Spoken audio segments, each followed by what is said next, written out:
위한 경제. 곽수종의 생생경제.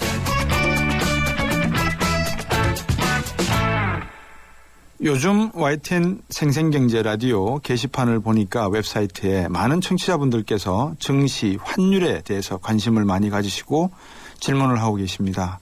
오늘도 마침 우리 이 증시 역사에 새로운 기록을 세웠습니다. 2050선을 넘기면서 36일째 외국인들의 매수세. 놀랍습니다. 그리고 무섭습니다. 그런데 과연 우리 경제가 그렇게 펀더멘털이 탄탄하냐. 우리 환율이 오늘도 1050을 찍었다가 1060에서 마감이 됐습니다만 환율은 이렇게 떨어져도 괜찮은 건가? 많은 분들이 투자하시는 분이 계실 텐데요. 우리 경제에 대해서 한번 살펴보도록 하겠습니다. 여러분들 중에서 궁금하시거나 또 의견 있으신 분들은 오늘 두 분을 초대를 했는데요. 이 금융 환율과 주식시장에 이분들은 성함만 들여대도 여러분들께서 그분들 하실 분들입니다. 믿으시고 YTN의 라디오의 새로운 애플리케이션이죠. 예스를 통해서 또 짧은 문자 50원, 긴 문자 100원이 부과되는 휴대전화 우물정 0945번 트위터 YTN 밑줄 이코노미를 통해서 여러분이 많이 참여하시고 궁금하신 점 물어보시면 두 분께서 답도 해드리고 설명도 해드리겠습니다. YTN 곽수중의 생생경제 3부 시작하겠습니다. 아이가 뗐으면 사탕을 주긴 하는데 마음이 복잡해요. 먹여도 되나? 몸에 좋은 것도 아닌데. 서울우유가 엄마의 고민 하나를 덜었다. 칼슘에서 비타민 D3까지 우유의 영양이 듬뿍. 이거 완전 씹어먹는 우유네. 서울우유 밀크캔디. 네, 피자헛입니다. 저기요, 고기 피자랑 새우 피자랑 뭐가 더 맛있어요? 둘 다 맛있습니다, 고객님. 그래도 뭐가 더 잘 나가요? 솔직하게. 둘 다 잘 나갑니다. 왜냐하면 더블박스. 박스는 하나, 피자는 두 가지. 25,000원. 1588-5588 피자헛. 더블 박스 주세요. 외국인들이 15년 만에 최장기간 순매수 기록을 세웠습니다. 미국 정부의 일시적 폐쇄, 동양그룹의 법정관리 사태에도 불구하고 외국인들은 국내 주식을 싹쓸이했습니다. 국내 투자자들은 주식을 내다 팔기에 바빴습니다. 외국인이 12조 원을 순매수하는 동안 국내 투자자들은 11조 원 어치를 내다 팔았고 서둘러 본전 찾기에 나섰거나 가계 빚과 전세금 부담 탓에 추가 매수 여력이 부족하기 때문입니다. 외국인 투자자들의 바이코리아 여탕이 98년대와는 여러 면에서 추이가 다르다는 게 바로 전문가들의 분석인데요. 98년에는 이 아시아 금융위기 직후 아시아 각국의 환율이 급등하자 이 환차익을 노린 한머니, 즉 단기성 투자 자금이 한국을 포함한 아시아 각국에 쏟아져 들어왔습니다. 하지만 이번에는 외국인 순매수가 이어지는 기간 동안 코스피는 9% 상승에 그쳤습니다. 한마디로 98년에는 외국인들의 순매수가 투기 목적이었다면 이번에는 한국 경제의 기초 세력을 보고 들어온 투자의 가능성이 높다는 말입니다. 하지만 일부 종목에만 투자금이 몰리는 편식 현상은 여전했는데요. 원화 강세가 심상치 않습니다. 환율이 1,060원 선으로 떨어진 것은 지난 1월 24일 1,068.7원 이후 9개월 만에 처음입니다. 국제금융시장에서 다른 신흥국에 비해 한국 경제가 견실하다고 보는 시각이 많기 때문입니다. 문제는 지나친 원화 강세가 수출이나 경상수지에 악영향을 주게 돼 외국인 자금이 언제든지 한국 시장을 썰물처럼 빠져나갈 수 있다는 겁니다. 세계적인 위기가 올 때마다 환율이 출렁거리면서 우리 경제는 그 영향을 고스란히 받는 모습을 보여왔는데요. 과연 이번 원화 강세는 어떤 결과로 이어질까요? 과연 우리나라 경제가 탄탄해서 외국인들이 우리 주식을 사고 있을까요? 그리고 우리 경제가 그만큼 튼튼하기 때문에 환율도 강해지고 있는 걸까요? 외국인들이 싹쓸이를 하고 있다는데요. 표현이 좀 잘못됐죠. 일부 종목, 아주 우량 종목만 매수를 하고 있습니다. 나머지 종목은 거들떠보지도 않고 있는 셈이고요. 그런데 주가지수는 이들 우량 종목이다 보니까 올라가고 있죠. 한 청취자분께서 참여 게시판에 증시 전문가님을 모시고 한국 증시 진단해 주셨으면 합니다. 최근 단기간 외국인의 연속적 매수 규모가 사상 최고의 강도라고 하는데요. 한켠에선 연말 상해 종합지수가 3,000포인트 가능하고 코스피도 덩달아 조만간 3,000포인트 달성이 가능하다는 말도 들릴 만큼 심상치 않은 분위기입니다. 한발 빠른 특집 부탁드려도 될까요? 하셨습니다. 외국인들이 이렇게 무작정 들어오다 보니까 환율 급락세가 보통 빠른 게 아닙니다. 바이 코리아를 외치면서 우리 시장에서 우리 환율을 떨어뜨리고 우리 수출 기업에까지 악영향을 준다는 매스컴의 아나운서들의 멘트를 들으면서 과연 우리 주식시장 그리고 실물 경제 괜찮은지 두 분 증시 환율 전문가님 모시고 자세히 이야기 나눠보겠습니다. 먼저 전하나금융경영연구소의 대표이사였죠. 그리고 한국창의투자자문회 대표셨습니다. 이 성함만 되면 여러분들 그분 하실 분입니다. 김영익 교수님 모셨습니다. 지금 서강대학교 경제대학원에 강의하고 계십니다. 안녕하십니까? 네, 안녕하십니까? 자, 이분도 뭐 이름이 꽤 알려진 분입니다. 여성 리서치 센터장이신데요. 삼성선물의 정미영 센터장님이십니다. 안녕하십니까? 네, 안녕하세요. 네, 두 분 만나 뵙게 돼서 제 개인적으로 상당히 반갑고 또 오늘 좋은 분석 좀 부탁드리겠습니다. 먼저 이 코스피가 2년 만에 2050을 돌파하면서 오늘도 외국인들이 36일째 순매수로 끝이 났거든요. 앞에 아나운서 멘트들도 뉴스컷도 있었지만 정말 우리 증시가 강해서 강한 겁니까? 아니면 뭐 착시 현상입니까? 김영익 대표님.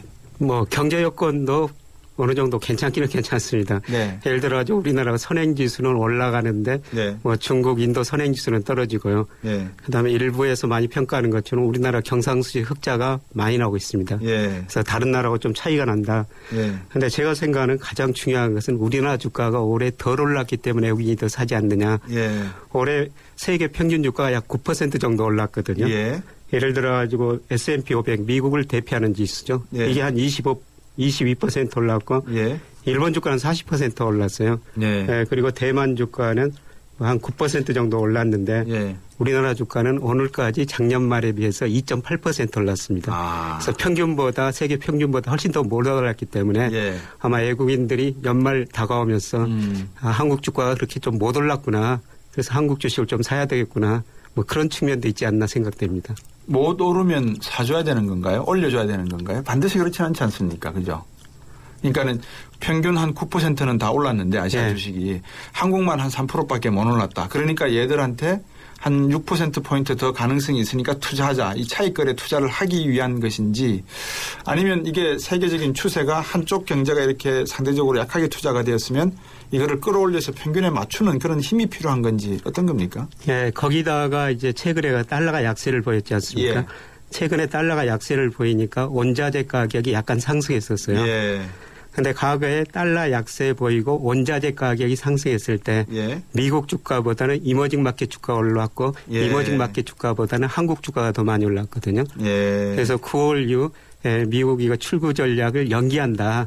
이런 이야기가 많이 나오면서 최근에 달러가 약세를 보였거든요. 예. 그래서 원자재 가격이 상승하고 예. 그다음에 이머징 마켓 주가가 더 오를 것이다. 예. 예를 들어 2009년, 2010년에 그런 현상이 나타났어요. 예. 이때 달러 약세되고 원자재 가격이 오르고 예. 우리나라 주가가 미국 주가보다 훨씬 더 올랐거든요. 예. 근데 올 상반기까지는 우리나라 주가 거의 못 오르고 미국 주가만 많이 올랐는데 최근 그 달러 약세 때문에 네. 우리 주식을 더 사는 이유도 있을 것 같습니다. 그러면 이제 이참에서 우리 정미영 센터장님께 안 여쭤볼 수 없습니다. 어떻게 생각하십니까? 네, 일단 뭐 덜 올랐다라는 측면이 상당히 저도 동감이 가는 부분인데요. 예. 근데 이제 왜 1, 2분기에 상반기 환율이 저희 주가가 덜 올랐느냐 그 부분을 생각을 해보면 1분기에는 다른 나라에 없는 재료들이 있었습니다. 엔원 환율이 급락을 했고요. 예. 또 북한발 불안이 또 대두가 됐습니다. 예. 2분기에는 이제 중국 경착륙 우려, 그다음에 예. 유로존 경기 부진, 뭐 예. 중국 금융시장 불안 이런 뉴스들이 있었는데 예. 우리나라 경제 특성상 중국 경제가 약하다는 걸 굉장히 취약할 수밖에 없지 않습니까? 네.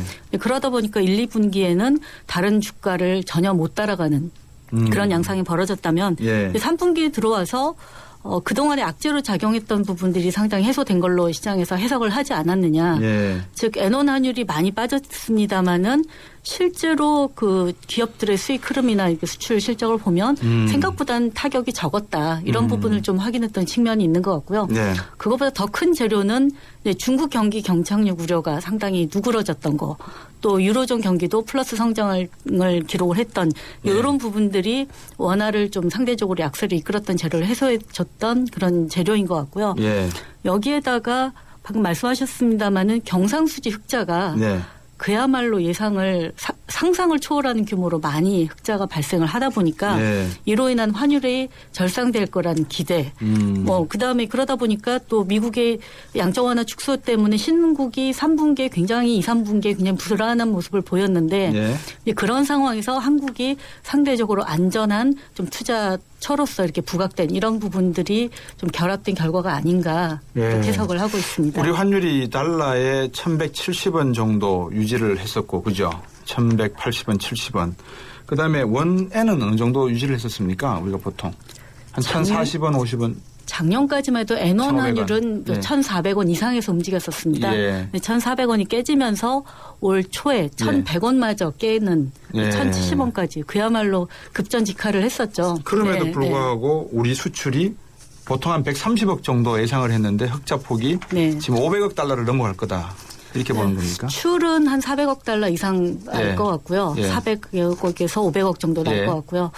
무역 흑자는요. 네. 근데 그거보다 이제 경상 흑자가 네. 당초 그 예상이 한 300억 달러 정도 하지 않겠느냐. 네. 참고로 작년에 420억 달러였습니다. 예. 그래서 그 정도 예상을 했었는데 최근 발표된 한국은행 수정 전망에 의하면 그 네. 630억 달러로 올렸습니다. 아이고야. 국민들이 참 고생 많이 하셨네요. 그만큼 비싼 물건들을 사주시고 하는 바람에 네. 기업들은 성공했는데 기업들이 투자를 제대로 했는지 모르겠네. 맞습니다. 네. 경상 흑자가 이제 많이 났던 원인에서 잠깐 예. 말씀드리자면 예. 일단 최근 작년 하반기부터 신흥국 경제가 부진하면서 예. 원자재 가격이 좀 빠져줬습니다. 예. 이제 우리가 원자재 수입을 많이 하다 보니까 예. 그게 수입을 줄여주는 효과가 나기도 했고요. 예. 수출도 뭐 신장률이 그렇게 좋지는 않습니다만 그 나름대로 좀 선방을 했다고 평가를 해볼 수가 있을 것 같습니다. 예. 그리고 서비스 수지 항상 적자로 우리 경상 흑자를 갉아먹던 네.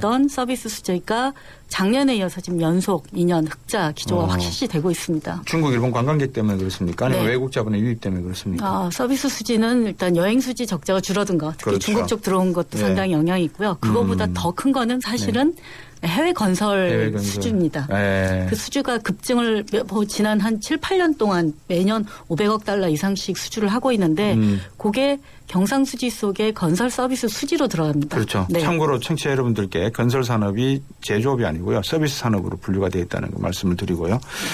김영익 대표님. 네. 자, 방금 우리 정미영 센터장께서 말씀해 주신 내용을 이렇게 가만히 듣고 보면 야, 우리 기업들 실적 괜찮겠네요. 그러다 보니까 이 실적 보고 들어오는 거 아닙니까? 어떻습니까? 외국인들의 순매수세 그렇게 이해를 했는데 근데 반면에 기관들은 지금 팔아제끼고 있단 말입니다. 팔아치우고 있단 말입니다. 예. 어떻게 이해를 해야 됩니까? 왜 이렇게 서로 방향이 다릅니까? 예, 여기들은 뭐 최근 며칠 동안 12조 정도 샀는데요. 네. 사실 기관은 6조 정도 팔았습니다. 예. 그런데 기관이 뭐 팔고 싶어서 팔았다기보다는 예. 주식형 펀드에서 약 5조 원 정도 주식이 펀드에서 주식 자금이 빠져나왔거든요. 그래서 기관들은 팔 수밖에 없었습니다. 네. 그런데 이게 문제인데요. 네. 뭐 저도 증권회사 다녔었습니다만은 사실 2007년에서 2008년에 예. 금융회사들이 너무 큰 잘못을 했었습니다. 뭡니까 그게? 그때 2007년에서 2008년까지 예. 모든 증권회사 심지어는 은행까지 나서가지고 펀드 캠페인을 했거든요. 그러다 보니까 펀드가 주식형 펀드가 144조까지 크게 늘어났었어요. 예. 근데 펀드 캠페인 하자마자 주가가 폭락했었죠. 예. 그러니까 은행에서는 은행 예금을 일부를 펀드로 돌렸거든요. 수입은 네. 다변화시켜야 된다고. 예. 그래서 그 뒤로 주가가 폭락하다 보니까 예. 많은 개인 투자자들이 펀드에 실망을 한 것이죠. 그렇군요. 그래서 2008년 144조까지 올라갔던 주식형 펀드가 예. 지금 86조대로 떨어졌거든요. 반토막났네요, 거의. 예. 아마 그때 실망감이 너무 컸기 때문에 야. 주식시장에서 계속 개인들이 빠져나오고 있는 것 같습니다. 예. 말씀해 주신 그 2007년, 2008년 동안에 펀드 시장을 키우기 위해서 자본시장 통합법이라든지 여러 가지 법안도 만들어냈었거든요. 예, 그렇습니다. 그렇죠. 근데 결국은 오히려 불신만 더 확대시키는 그런 결과를 낳았다고 하는데 코스닥은 어떻습니까? 지금 코스피 말씀을 대충 해서 드린 것 같은데 요새 코스닥 시장에 외국인들이 좀 눈길을 돌립니까? 어떻습니까? 뭐 코스피 사면서 코스닥 시장도 좀 사고 있습니다. 예. 사실 올해 들어서는 코스닥 지수가 5% 정도 올라가지고 코스피보다 상승률이 높습니다. 그렇습니까? 예. 그래서 코스닥 지수가 지금 안 좋다고. 그런데 코스닥 지수가 올해 오른 것은 작년에 워낙 안 좋았기 때문에 상대적으로 오른 겁니다. 그렇군요. 그런데 개인들이 코스닥 종목에 있는 투자를 많이 하는데요. 네. 그런데 그것도 일부 코스닥에서 우량 종목 중심으로 오르지 다 같이 오른 건 아니다. 이렇게 볼 수가 있습니다. 예. 외국인들이 대기업 위주로 지금 어쨌든 코스닥이나 코스피든 매수를 하고 있는 거 아니겠습니까? 그죠? 예, 그렇습니다. 대형주. 왜 외국인들은 중소형주에는 관심을 안 가지는 겁니까? 아니면 지금은 대형주가 대세해서 그렇습니까? 왜 그렇습니까? 우선 사고 팔기가 쉽다는 거죠. 외국인 입장에서는 언제든지 사고 또 문제가 있으면 팔고 넘어가야 되죠. 간단한 이유네요. 예. 그리고 이제 사실 삼성전자가 올해 우리나라 기업 이익이 코스피 기업 이익이 95조 정도 되거든요. 예. 근데 삼성전자 혼자서 39조입니다. 이익이. 영역이 3분의 1 이상을 했네요. 예, 거의 그러니까 지금 주로 삼성전자 주식을 많이 사는 거죠. 예. 그래서 최근에 그 애국인 삼성전자 지분이 47%까지 떨어졌는데요. 네. 뭐 애국인 사는 거에 거의 25%가 삼성전자 주식이거든요. 예. 그래서 최근에 49%까지 올라갔는데 과거에 애국인 삼성전자 최고 매수 비율이 51%였습니다. 예. 그래서 이번에도 51%까지 애국인이 갈 거다. 이렇게 증권시장에는 전망하고 있는 것 같습니다. 정명 상무께서 보시기에 지금 우리 주식시장에서의 만약에 우리 김영익 대표께서 말씀하신 대로 47%의 지분율을 51%까지 올린다 그러면 자금이 더 들어올 가능성이 있다는 말씀과 같거든요. 그죠? 매수를 추가적으로 그렇죠. 추가적으로 더. 네. 그렇게 되면 환율은 더 떨어질 수밖에 없다는 말씀과 같거든요. 그렇습니다. 최근 환율 많이 빠진 거에 예. 뭐 경상흑자라는 게 굉장히 중요한 재료이긴 합니다만 왜 우리가 경상수지 네. 흑자를 중요하게 봐야 되나요? 환율을 이야기할 때. 일단 우리가 이제 네트로 벌어들인 금액이라고 보시면 될 것 같습니다. 일을 해서 소득을 생기는 것처럼 네. 월급 벌어오는 것처럼 네. 그렇게 해서 쌓아놓은 돈이 경상흑자라고 보시면 될 것 같고 네. 거기서 이제 주식 투자를 하거나 이제 채권 투자 플로어가 또 따로 발생할 것 같은데 네. 이제 다른 신흥국들 같은 경우는 작년 하반기부터 경상흑자가 다들 줄어들기 시작을 했습니다. 네. 그러다 보니까 이제 올해 신흥국 주식시장 전체적으로 다 부진한 모습을 보였었는데 우리나라는 오히려 작년부터 더 경상흑자가 급증하는 모습을 보였고 네. 우리처럼 대외 의존도가 높은 국가에서는 그만큼 경상흑자가 나느냐 경상흑자 규모가 얼마큼 됐냐가 중요한 패러미터가 될 수밖에 없을 것 같습니다. 예. 지금 우리가 이제 주식시장에 외국인들이 들어온다라고 이유를 짚어줄 때 첫 번째 우리 펀더멘털이 괜찮다. 그래서 외국인들이 바이코리아 한다라는 지적을 하고요. 아까 두 번째 이유에 대해서는 우리 김 대표님 지적해 주셨습니다. 우리 경제가 상대적으로 탄탄하다라는 말씀을 해주셨고. 그다음에 세 번째 신흥국 중에 자금이 인도네시아나 말레이시아의 외환위기 가능성이 한번 탁 터지고 난 다음에 불안해했던 자금이 77%가 지금 우리나라로 유입되고 있다. 그러니까 네. 그런 이야기도 있거든요. 그럼 글로벌 자금의 유입 상황, 흐름 상황을 한번 짚어줄 수 있겠습니까? 상반기까지는 이머징 마켓으로 돈이 더 안 들어오고요. 네. 그다음에 6월 그 출구 전략이 본격적으로 이야기되면서 또 미국이 돈을 좀 하수성할 것이다. 예. 그래서 경상수지 적자가 컸던 동남아 국가들 사실 예. 타격이 컸죠. 예. 근데 이제 출구 전략이 일단 연기된다. 예, 그리고 신흥시장이 좀 회복된다. 예. 예, 그러면 그 외국인들은 뭐 신흥시장에 어느 정도 투자를 할 비중이 정해져 있거든요. 예. 근데 그거를 예. 다른 동남아 국가보다 상대적으로 펀더멘털이 개선되고 있고 네. 경상수지 흑자가 많이 나오고 있는 예. 한국에 투자하자.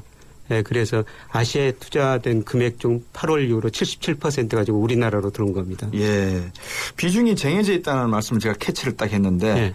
대표이사로 계셨으니까 예. 자산을 운용할 때 예. 일정한 펀드가 만들어지면 몇 퍼센트는 아시아에 몇 퍼센트는 유럽에 이렇게 배분하는 비중이 각 그 투자은행마다 정해져 있는 모양이죠. 예. 거기서 이제 기본적으로 정해져 있고 펀드 예. 매니저에 따라 가지고 예. 상하로 몇 퍼센트까지 자발적으로 조절할 수 있다. 그런 능력은 주어지는데요. 네. 예, 기본적으로 전체 포트폴리오에서 예. 어디에 얼마씩 투자하라. 이거 기본적으로 포트폴리오에는 정해져 있는 겁니다. 아, 그러면 예. 이제 우리나라도 결국은 들어오는 거는 문은 열려 있지만 얼마까지 들어올지에 대해서는 대충 추정을 하면 알 수 있겠군요. 그 예, 비중을. 그렇습니다. 예. 예, 그게 이제 각 기관 투자가다마다 예. 한국을 얼마나 좋게 보느냐 그런 네. 차이는 있습니다만 예. 예, 기본적으로 그거 정해져 있기 때문에 그걸만 뭐 다 알 수가 있다면 근데 그게 내부 자료니까 잘 알 수는 없습니다만 그렇죠. 그것만 알 수 있다면 얼마나 예. 살 수 있는지 알 수가 있죠. 그렇겠네요. 예. 그러면 정영성님, 센터장님, 방금 말씀하신 내용을 듣고 보면 환율도 그럼 예측 가능하겠네요. 어느 정도는. 어느 정도 투자할 여력이 더 남았다라고 본다면 네. 통화량이 어느 정도 더 증가할 수 있다라는 말이 되는 거지 않습니까?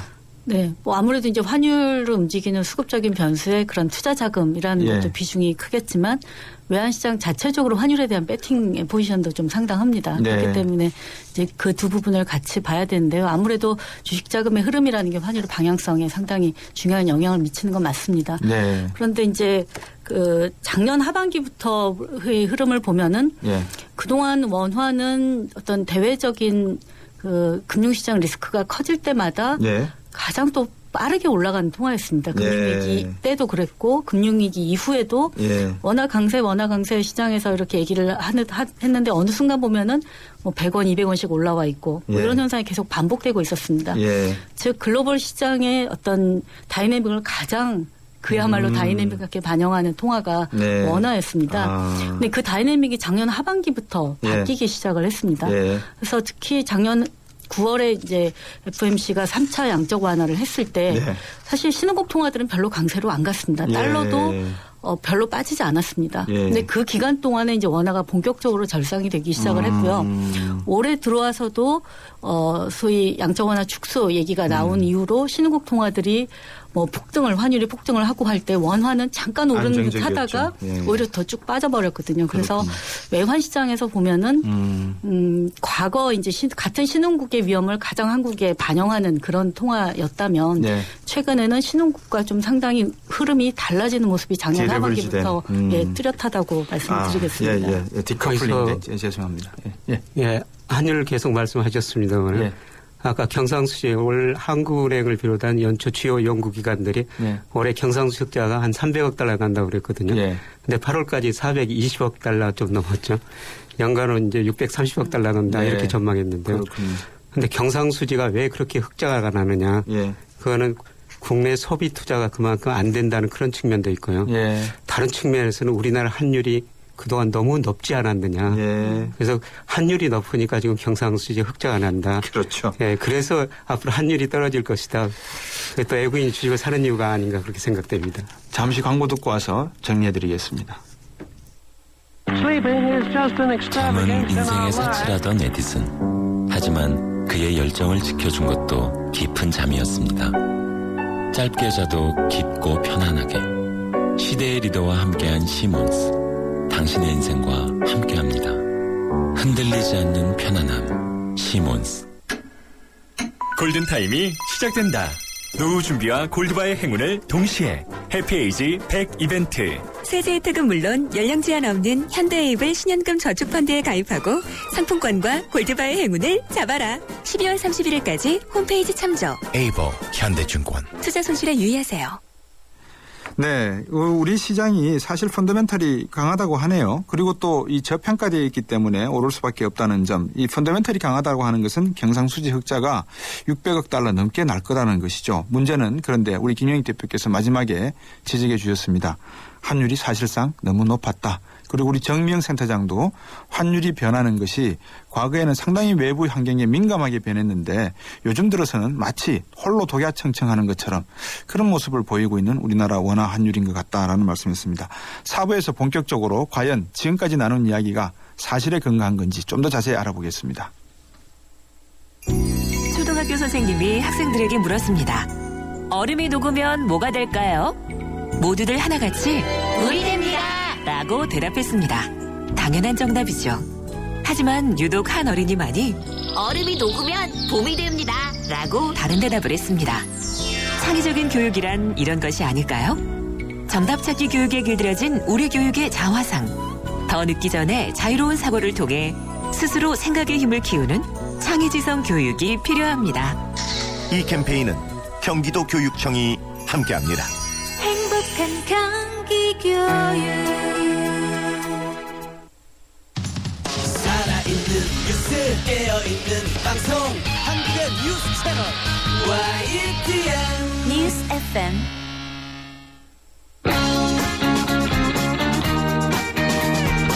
당신의 지갑은 안녕하십니까? 경제를 보는 눈, 곽수종의 생생경제.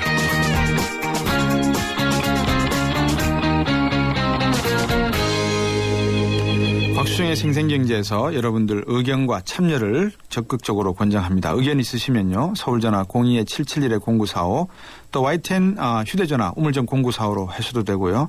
YTN 라디오의 새로운 애플리케이션입니다. 예스를 통해서 저하고 실시간으로 참여하실 수 있고 김영익 대표님 그리고 정미영 센터장에게 직접 질문하셔도 됩니다. 트위터는 골뱅이 YTN 밑줄 이코노미입니다. 잠시 광고 듣고 오겠습니다. 아이고 우리 심청이가 팔려가다니 그 그래도 내 걱정은 하지 마셔. 이 심청이가 안심폰을 주고 갔으니까 이 안심폰은 24시간 긴급 출동의 건강상담 서비스까지 받을 수 있어이다. 알뜰폰에 새콤을 더하면 S1 안심폰. 삼성 디지털 프라자에서 만나세요. 자동차 1년에 얼마나 타세요? 한 9,000km? 사고 난 적은요? 3년간 없죠. 그럼 보험료 할인 더 받으셔야죠. 마일리지로 할인받고 3년 무사고로 또 한 번 할인. 악사 다이렉트 자동차 보험 1566 악사 다이렉트. 가입 시 유의사항을 꼭 확인하세요. 운전 똑바로 해! 욱 하기 전에 1, 2, 3, 4, 5, 6, 7 7초만 생각해보세요. 안전한 운전을 위해 꼭 필요한 시간. 삼성카드가 당신의 참 실용적인 생활과 함께합니다. 지금까지 투표 현황입니다. 20대는 체코, 30대는 스페인 지지도가 높군요. 40대는 역시 이태리인가요? 50대 이상은 떠오르는 휴양지 크로아티아가 강세입니다. 유럽여행 랭킹쇼 내가 사랑한 유럽 탑10 투표는 travel.koreaneer.com에서 12월 22일까지. Excellence in flight. Korean Air. 네, 3부에 이어서 4부에 남은 하반기 한국 증시 변수들에 대해서 한번 살펴보겠습니다. 먼저 이 예스를 통해서 우리 청취자분들께서 질문을 하신 내용을 하나 우리 김영익 대표님께 여쭤볼게요. 이재민 씨가 보내주셨는데요. 삼성전자, 현대기아차 영업이익이 대기업 전체 영업이익에서 어느 정도 비중을 차지하고 있습니까? 라고 하셨습니다. 대충 말씀해 줄 수 있습니까? 예, 우리나라 코스피 영업이익이 올해 한 95조 정도 추정되는데요. 네. 거기서 삼성전자가 거의 39조, 40조 되니까 예. 삼성전자가 거의 40% 차지하죠. 40%네요. 그리고 현대기아차가 10% 이상 차지하고 있으니까 그러네요. 거의 절반이 현대차, 삼성전자 이것들이 절반 차지한다고 볼 수가 있겠고요. 예. 이게 이제 주식시장에 아주 그 재밌는 시사점을 주고 있습니다. 어떤 겁니까? 예를 들어서 2009년에 코스피가 50% 올랐거든요. 예. 뭐 그 이후로도 마찬가지입니다만 그렇죠. 주가 지수가 50% 올랐는데도 예. 개인 투자자들은 수익률이 마이너스였었습니다. 그렇군요. 그렇군요. 예. 그러니까 개인 투자자들은 비싼 삼성전자 주식을 못 사죠. 안 사는 거죠. 그림의 떡으로 보는 거죠. 예. 예. 정명상 저 센터장은 참 좋으시겠어요. 삼성전자 있는 회사를 다니셔서. 이것도 사과해야 되는 발언 아닌가 모르겠다. 아니, 저는 진짜 부러움에 드리는 말씀인데. 근데 이런 말씀을 이재민 씨가 계속 질문했어요. 근데 왜 일자리 부족해요? 일자리 부족한데 왜 실업률 통계는 역대 최저입니까? 이런 말씀을 하셨거든요. 예. 일자리 부족한 것은 앞으로 그 제조업에서 사실 일자리 창출하기 쉽지 않죠. 네. 박근혜 정부가 70%까지 고용률을 올린다는데요. 네. 최근에 제가 한 교수가 쓴 논문 보니까 재밌는 표현이 있는데 네. 앞으로 공장에서는 사람 한 사람하고 개 한 마리만 있으면 된다. 아하. 사람은 개 밥 주기 위해서 개는 자기 밥 주는 주인이 혹시 졸다 기계에 다치지 않을까 봐서 그 기계가 다 알아서 해준다는 가장 것이죠. 정확한 표현이네요. 예, 예. 제가 좋습니다.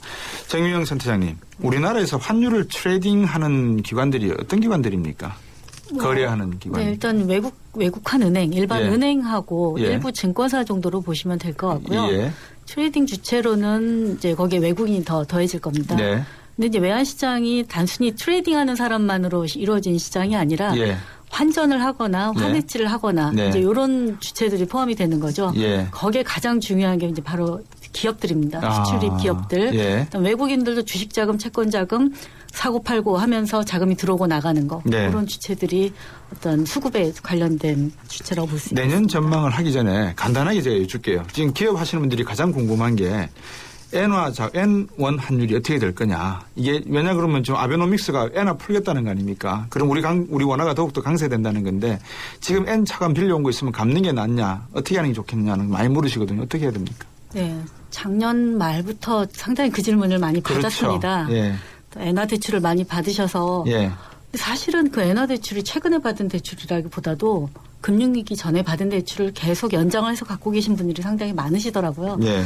그 당시에 이제 엔원 환율이 1,000원, 1,100원 수준이었기 때문에 그 수준만큼 왔다는 거죠. 지금 기관 그 펀드 환매하듯이 네. 뭐 본전 찾았으니까 이제 해지를 할까 이런 질문들이 많이 들어오는 겁니다. 네. 근데 뭐 어디까지 갈 거다 이렇게 말씀드리긴 좀 곤란합니다만은 기본적으로 이제 엔화는 중장기적으로 약세 추세를 예상을 하고 있고 예. 원화는 추가적인 절상 여지가 있다라고 보고 있거든요. 예. 그러면 엔화환율은 여전히 더 빠질 가능성이 더 높지 않나 이렇게 보고 있습니다. 김익 대표님도 같은 의견이시죠? 예, 저도 그렇게 생각하고 있습니다. 일본이 어떻든 돈을 풀 수밖에 더 없는 상황이고요. 그렇죠. 그러니까 미국 달러나 원화와 관계처럼 될 거다 이 말씀인 거죠. 예, 그렇습니다. 자, 이제 전망 한번 해보겠습니다. 하반기 증시부터 먼저 한번 볼까요? 우리나라 증시 하반기 이 영향을 포함해서 내년 2014년에 가장 중요한 요인이 있다라고 하면 뭘 보십니까? 역시 펀더멘털 경기 회복이죠. 예. 최근에 우리나라 경기 선행지수가 오르면서 경기가 회복되는 조짐이 좀 나타나거든요. 네. 재고도 줄어들고 산업 생산도 늘어나고. 예. 근데 이게 계속 좋아질 것인가. 예. 거기에는 이제 수출이 잘 될 것인가. 우리나라 수출은 58%가 아시아로 가는데 과연 아시아 경제가 회복될 것인가. 부실해진 가계가 건전해가지고 소비를 늘릴 것인가 그건데요. 지금 내년 경제 성장률이 뭐 3.8%, 4%까지 그렇죠. 나오는데 예. 저는 거기까지는 좀 가기 힘들다. 최근에 경기 회복 사이클이 내년 하반기 가서는 미국 경제 성장 둔화되면서 네. 오히려 둔화될 수 있다. 예. 저 견해가 좀 소수 견해인데요. 예. 예. 그래서 둔화될 가능성이 크다는 말씀인 것이죠. 예, 그렇습니다. 정명 센터장께서 보시기에 어떻습니까? 결국은 우리 경제가 미국 정치적인 불확실성 그리고 중국 경제의 연착륙 가능성, 유럽 경제 과연 재정 건전성 문제가 한숨 돌릴 것인지, 일본 아베노믹스 이 네 가지가 다 물려 있잖아요. 네네. 어떻게 보세요? 네, 뭐 굉장히 올해도 대외적인 불확실성은 많았습니다만은 네. 일단 원화가 좀 다른 통화 확실하게 차별화를 보여줬고 네. 저희 기본적인 입장은 어떤 대외적인 불안이 나타나더라도 내년에도 여전히 대외적인 불안에 원화가 영향을 상대적으로 덜 받는 좀 안정적인 모습을 보일 거라고 생각을 하고 있습니다. 예. 근데 제가 최근에 뭐 세미나를 다니거나 이러면서 네. 고객분들을 만나보면 사실 가장 걱정을 하시거나 혹은 기대하시는 부분이 뭐냐면은 금융위기 이후에도 환율이 순식간에 급등을 했던 것처럼 네. 그런 상황이 언제든지 올 수 있는 거 아니냐 네. 그런 질문이 가장 많았습니다. 예. 근데 그렇게 이제 환율이 반등을 하기 위해서는 일방적인 어떤 한쪽 방향으로 기대가 몰려 있을 때 그거와 반대 방향의 재료가 나타나면은 이제 반작용이 크게 나타나는 법인데 예. 제가 이제 외환 시장만 놓고 봤을 때는 아직은 원화 절상의 추가적인 절상 기대가 시장에 그렇게 완전히 반영은 안 됐다. 그런 점에서 좀 대외적인 불안이 나타나더라도 환율이 반등할 수 있는 여력은 상대적으로 크지 않다. 뭐 그렇게 보고 있고요. 네. 아무래도 가장 중요한 지표는 미국의 양적완화 축소 개시 시기 그다음에 예. 중국 경기가 올해 좀 상당히 부진한 모습을 보였습니다만 예. 내년에는 계속 안정된 모습을 보일 거냐 이 두 가지가 예. 아무래도 외환시장의 가장 중요한 재료가 될 것 같습니다. 김영희 대표님. 예. 어떻습니까? 투자자분들이 가장 궁금해할 것은 코스피 강세가 언제까지 지속될 것인가. 그죠? 지금 2050 이제 찍었고 넘어가려고 하는데 2100까지도 가능하다 연말에. 예. 또 내년 되면은 3000까지도 가능하다는 들이대는 분들이 계시거든요. 어떻게 보세요? 예, 3천까지는 쉽지 않아 보이고요. 예. 이제 중요한 것은 지금 우리 주가가 2050까지 올라왔는데 네. 이게 추세적으로 상승한 건가?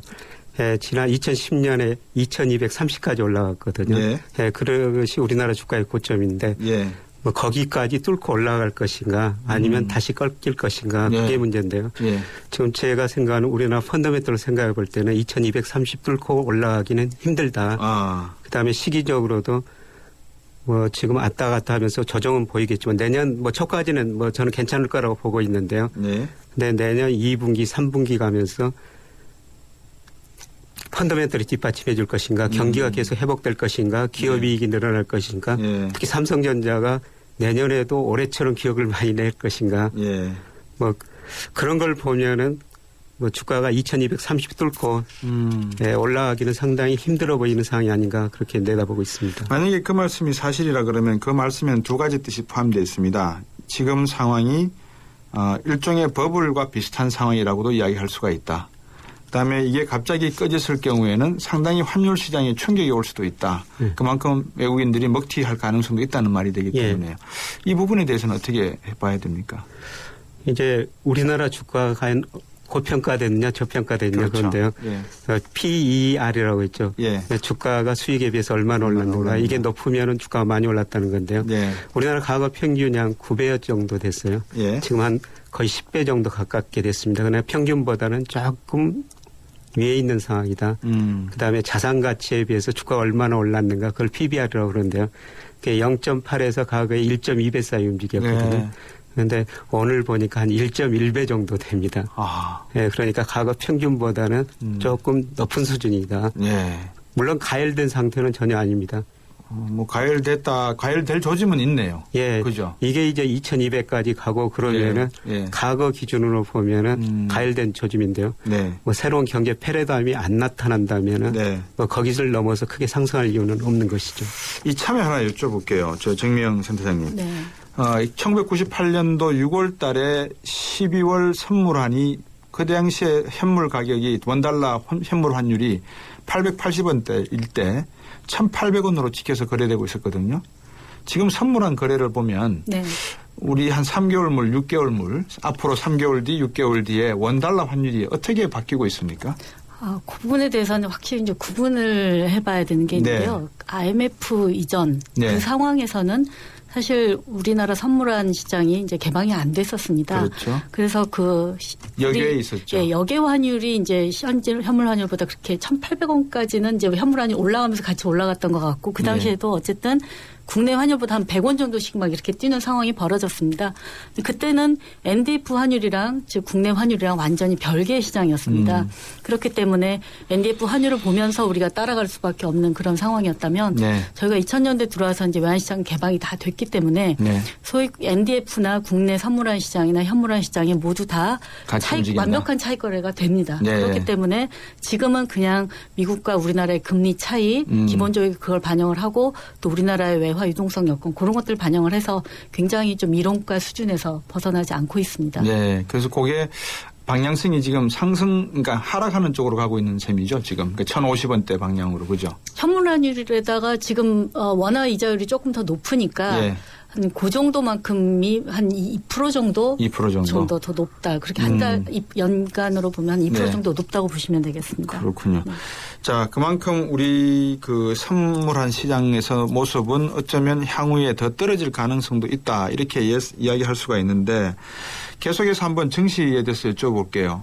김영익 대표님. 네. 자, 우리가 2,300까지, 2,230까지도 무리다. 그러면 어느 선까지 가는 것이 맥시멈 최대치까지 갔다. 이 점엔 정말 나와야 된다라고 할 수 있는 점이 있을까요? 네, 저는 시간의 문제라고 기간의 문제라고 생각하는데요. 네. 사실 2230까지 한번 갈 수가 있는데 네. 그 시점이 언젠가. 예. 아까 말씀하시기엔 2분기부터는 별로 안 좋다는 말씀하셔서. 예. 뭐 내년 1분기 초반까지는 뭐 등락을 거치는 가운데 뭐 2200까지도 갈 수가 있는데 네. 그 이후로는 우리나라 경기 선행지수 둔화되고 기업 네. 수익도 예상을 못 미치면은 네. 주가가 조정을 받을 수밖에 없다는 것이죠. 예. 그래서 제 생각은 뭐 지금은 당장 그 주식 비중 줄일 필요가 없는데 예. 여기서 오르고 내년 1분기 초반쯤 가서는 예. 주식 비중을 좀 줄이시는 게 좋을 것 같다. 사실 그동안 우리나라 개인들 주식 비중이 많이 낮아졌어요. 네. 개인 금융자산 중에서 2007년에 21%까지 올라갔는데 최근에 예. 보니까 16.7%까지 떨어졌거든요. 여기서 뭐 크게 낮추는 예. 거는 큰 의미는 없습니다만은 예. 그래도 주가가 이게 추세적인 상승 국면이 아니고 2010년 이후로 주가가 계속 왔다 갔다 하는 반복된 국면이거든요. 네. 주가 추세적 상승 국면이라면 좋은 주식 사가지고 기다리면 되는데 그렇죠. 지금은 그런 국면이 아니라는 겁니다. 그래서 국면에 따라 가지고 적절하게 현금, 채권, 주식 배분을 해야 되는데 네. 뭐 내년 1분기 후반 정도 가서는 저는 주식 비중을 줄여드리는 게 좋을 것 같다. 그럼 그런 채권을 말씀. 매입하는 게 좋겠습니까? 네, 채권 매입하시는 것도 바람직하고요. 그다음에 은행예금으로 조금 가지고 있다가 은행 현금으로 예. 현금성 자산을 가지고 있다가 또 다음을 대비하시는 게 기회를 나을 것 보시는 게 좋을 것 같다. 예. 자, 지금 주식 시장이 우리 가계의 어떤 재테크에 관련이 깊다 그러면 사실 환율이라고 하는 것은 우리 중소기업, 기업 쪽 재테크에 관련이 깊은데 두 가지 동시에 여쭤봐야 될 것 같아요. 정미영 센터장에게. 네. 첫째, 원달러 환율 어떻게 될 것 같고 그다음에 원엔 환율이 어떻게 될 것 같으신지 그리고 굳이 하나를 더 여쭈자면 위안화 거의 이건 뭐 바스켓이라서 움직이지 않고 있는데 네. 우리나라 원달러 환율이 지금 근 2개월 사이에 10%가량 절상이 되는 상황에도 중국 위안화는 뭐 꼼짝도 하지 않고 있는 이런 상황. 그래서 앞으로 이 세 가지 통화 환율 전쟁의 모습을 한번 그려주시겠습니까? 네. 일단 뭐 위안화부터 말씀을 드리자면 위안화는 우리처럼 이렇게 자유롭게 움직이는 통화는 아닙니다. 네. 근데 이제 중국 정부가 매일 아침에 고시하는 그 기준 환율을 보게 되면 굉장히 완만한 절상을 추구하고 있는 거를 확인을 할 수가 있습니다. 네. 지금 11월에 삼중전에도 열리고 새로운 경제 정책에 대한 밑그림이 그랬죠? 그려질 텐데 예. 그 그림의 기본적인 틀에서는 위안화의 국제화랄지 내수 소비, 내수 위주의 성장 네. 뭐 이런 모토를 달고 있기 때문에 그런 예. 관점에서 위안화는 굉장히 완만하다. 과거에 뭐 한 1년에 7% 절상될 수도 있었습니다만은 예. 이제는 한 연간 2% 정도 이내에서 완만하게 절상되는 그런 정책을 펼 가능성이 높다고 보고 있고요. 예. 원화는 역시 여전히 좀 달러 공급 우위가 좀 상당히 많기 때문에 그런 부분에서 또 상대적으로 저평가돼 있다는 인식 때문에 좀 추가적인 절상을 추구하는 그런 전망을 그럼 한 갖고 있습니다. 1,030원까지도 갈까요? 내년에는? 일단 1,050원이 리만 사태 이후에 최저치입니다. 예. 잠깐 49원 찍었었고요. 예. 1,050원이 저점이기 때문에 어떤 레벨의 특성상 특정 그런 지지선이 깨지면은 시장이 한 번 더 그쪽으로 더 달려가지 않습니까? 네. 그런 것들 감안하면 1,050원이 깨지면 이제 1,000원까지는 좀 굉장히 빠른 속도로 갈 수도 있다고 봅니다. 이제 네. 1,000원부터가 좀 문제가 되는 그렇게 되겠군요. 그런 수준이 될 것 같습니다. 예. 자, 우리 기업 쪽 입장에서는 또 이 원엔 환율도 만만치가 않은데 아까 방향성은 이미 원달러 방향성과 같다고 말씀드렸으니까 참고하시면 될 것 같고요. 청취자 몇 분이 질문을 하셨는데 이런 질문입니다. 예스의 심진택 님인데요. 경제가 좋다고 하는데 시민들은 피부에 와닿지 않는 이유는요. 대기업이 A 더블 플러스 한우를 먹을 때 서민은 건당 3,500원 하는 돼지고기를 먹기 때문이지요. 즉 평균만 놓고 실제로 현실은 높지 않기 때문이 아닐까요? 상류층 제외하고 평균 낸다면 우리나라는 이미 아마 가난한 나라일 겁니다. 그러나 경제가 나쁘다는 건 대기업은 A 소고기 먹을 때 서민은 돼지고기 먹기도 힘들다는 말 아니겠습니까? 이렇게 이야기하셨거든요. 그러니까 이 말씀을 듣고 보면 우리 기업 쪽에서는 기업이 살아야 경제가 산다는 정부의 정책에 힘입어서 높은 고환율을 유지를 해서 당초에 한 400억 달러 경상수지 적자만을 기대를 했는데 이게 600억 달러까지 나버리고 그 부담을 고스란히 우리 국민들이 지면서 그나마 또 용돈을 한번 써볼 거라고 주식시장에 자기가 갖고 있는 비상금을 몇백만 원 넣어놨는데 이 주가가 계속 떨어지면서 별로 힘을 못 쓰는 이런 상황이 지속되는 상황. 이게 내년에도 지속될까요? 어떻습니까? 네, 구조적으로 우리 경제가 저성장 국면에 들어섰지 않습니까? 10% 성장하다 3% 성장하니까 예. 사실 그 차별화될 수밖에 없고 뭐 잘된 대기업은 더 잘되고 못된 중소기업은 더 어려질 수밖에 없는 상황인데요. 그런데 최근에 그 이와 더불어 가지고 전세 가격이 많이 오르고 또 월세도 오르다 보니까 그렇군요. 가계 일정한 소득에서 전세 가격 오르니까 월세 가격이 오르니까 다른 데를 줄일 수밖에 없거든요. 그런데 그렇죠. 어디서 줄이냐 봤더니 음식료 지출을 줄이고요. 그다음에 교육비를 줄이고 있습니다. 예. 사실 서비스업 생산도 조금 회복되고는 회복되고 있는데 서비스업에서 음식료는 상대적으로 더 부진하거든요. 사실 우리가 음식점 가가지고 사람들이 많으면 체감 경기 더 좋아질 거라고 느껴집니다. 그런데 그쪽 경기가 나쁘니까 오히려 체감 경기는 실제보다도 더 나쁘다 이렇게 평가할 수 있을 것 같습니다. 예. 자, 환율 쪽에서 놓고 보면 결국은 우리 이 시장 본연의 문제로 가야 될 것인지의 문제도 똑같은 주식시장하고 질문입니다. 이제 정리를 한번 해야 될 것 같습니다. 우리 정미영 센터장부터 우리 환율의 움직임 한번 간단히 정리해 주시고 자칫 잘못하면 주식시장에 들어와 있던 자금이 일시에 빠져나가 버리면 환율 급등하는 건 아닌지에 대한 우려에 대해서 한번 짚어주시죠. 네. 뭐 그런 현상을 계속 반복해왔기 때문에 실제로 그런 우려들을 많이 하고 계십니다. 지금 이렇게 뭐 10조 넘게 한꺼번에 들어온 자금이 또 물밀듯이 빠져나가면 분명히 환율에 상승 영향을 주긴 합니다. 근데 이제 어떤 계속 뭔가 구조적인 변화를 또 감안하지 않을 수 없는데 뭐 그동안은 주식 자금 외환시장의 외국인 자금의 어떤 중요한 흐름이었다면은 최근에는 채권 자금 역시 거기에 묻지 않는 자금이 움직이고 있습니다. 그런데 올해 들어와서 보면은 주식하고 채권하고 거의 정반대의 모습을 보이고 있습니다. 그렇기 때문에 오히려 주식이 좀 빠진다. 그러면 외국인 자금이 빠져나갈 수 있지만 채권 자금 쪽은 또 환율 상승과 또 우리 경기 부진을 이유로 채권을 또 사기 시작을 할 수 있습니다. 그래서 네. 과거보다 주식 자금의 유출입이 외환시장에 주는 직접적인 영향은 많이 줄어들고 있다. 그래서 어쨌든 아직은 지금은 대외 변수에서 환율이 더 변동성이 커지는 국면보다 계속해서 좀 줄어들고 있는 국면이 좀 진행될 가능성이 높다. 예. 있습니다. 김영익 대표님, 아까 펀드에 대해서 말씀도 해주셨는데 주식시장 우리 개미들은 어떻게 바라봐야 됩니까? 개미 투자자, 개인 투자자들은 사실 저 외국인하고 조금 같은 방향으로 움직이는 게 지금 최근에 우리 주가가 보면은 기관도 안 사고 은행도 주식 안 사고 개인 자금도 빠져나가니까 그렇죠. 결국 외국인하고 같이 주가가 같은 방향으로 변동할 수밖에 그렇죠. 없는 거거든요. 그렇죠. 그렇죠. 그래서 지금 외국인이 사고 있는 기간에는 같이 좀 샀다가 이게 또 문제는 외국인들이 비싼 주식만 사기 때문에 개인들이 사실 사기는 쉽지 않습니다만 예. 어떻든 내년 초까지는 주식 비중을 좀 늘려도 될 것 같습니다만 네. 내년 2분기 이후로는 그래도 주식 비중을 좀 줄여가지고 대응하는 게 나을 것 같습니다. 네. 잠시 광고 듣고 돌아오겠습니다. 안녕하십니까. IBK 홍보대사 송혜입니다. IBK 기업은행은 대한민국 국민 모두가 거래할 수 있는 은행입니다. 국민 여러분, 기업은행에 예금하면 기업을 살립니다. 그리고 기업이 살아야 일자리가 늘어납니다. 참 좋은 은행, IBK 기업은행. 나랑 결혼해줄래? 내 속까지 풀 스테인리스로 건강하고 깨끗하게 지켜주고 아껴주고 싶으니까 쿠쿠 풀 스테인리스 2.0 에코. 매일 너와 쿠쿠하고 싶어. 쿠쿠. SK 이노베이션이 석탄에게 물었다. 왜 너를 공해라고 생각할까? 깨끗하게 바꿀 수 없나? 석탄을 청정 에너지로 바꾸는 그린콜 개발 중. 물음이 있는 곳에 이노베이션이 있다. SK 이노베이션. 온 동네 맛있다고 소문난대. 최신 김치 냉장고 모든 제품 다 보고 비교했지. 역시나 하이마트.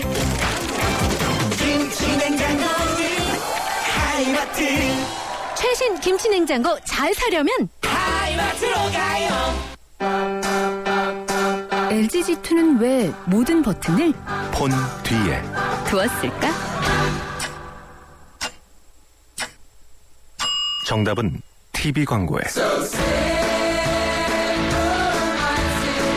Learning from you. LG G2. 네, 정미영 센터장님은 환율 시장은 과거와 다른 시스템을 가지고 있으니까 급격한 등락은 없을 거라는 말씀하셨고요. 그리고 김영익 대표님은 2분기부터 내년 2분기부터는 주식 투자는 좀 조심했으면 한다는 말씀하셨습니다. 지금까지 서강대학교 경제대학원의 김영익 교수님 그리고 삼성선물 정미영 센터장님과 함께했습니다. 두 분 고맙습니다. 네, 고맙습니다. 감사합니다.